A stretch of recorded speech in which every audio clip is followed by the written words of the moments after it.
La peau et les muqueuses constituent une barrière physique qui protège efficacement l'organisme des agressions externes. Il arrive cependant qu'à la suite d'un traumatisme ou d'une infection, lésions cutanées, brûlures, intrusions bactériennes, fongiques ou virales, des microcorps étrangers parviennent à la franchir. Lorsque la barrière de la peau est franchie, l'organisme fait appel à des acteurs capables de lutter contre l'envahisseur. En effet, des cellules sentinelles de l'immunité veillent. Circulant dans le sang ou la lymphe, ou résidant dans les tissus, les globules blancs qu'on appelle leucocytes sont capables de détecter les corps étrangers. Les premières cellules immunitaires à entrer en action sont les mastocytes, les cellules dendritiques et les macrophages.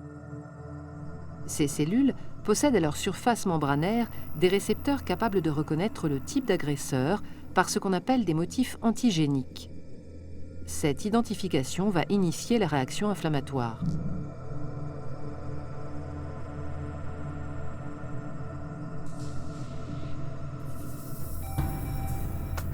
Après contact établi avec l'antigène, la cellule sentinelle libère des médiateurs chimiques, véritables signaux d'alerte pour l'ensemble du système immunitaire.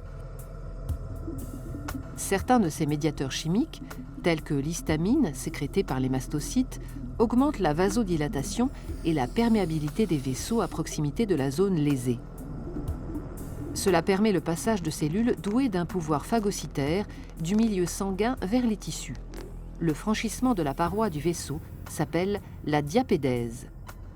Rougeur, gonflement, chaleur sont des signes cliniques caractéristiques de la réaction inflammatoire.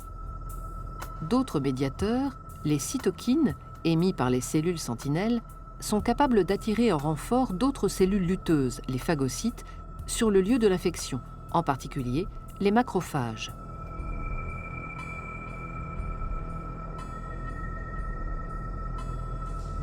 Leur pouvoir phagocytaire leur permet de neutraliser activement le micro-organisme étranger et ainsi d'endiguer sa prolifération. Dans le cytoplasme, le microcorps étranger, soumis à l'action d'enzymes protéolytiques, est littéralement digéré.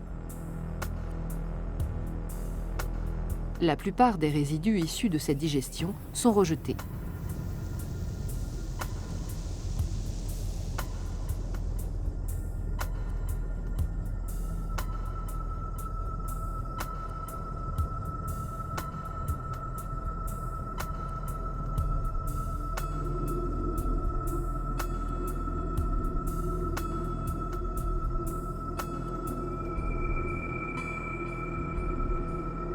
Parmi les cellules phagocytaires, les cellules présentatrices d'antigènes gardent un fragment de l'antigène qu'elles viennent de détruire.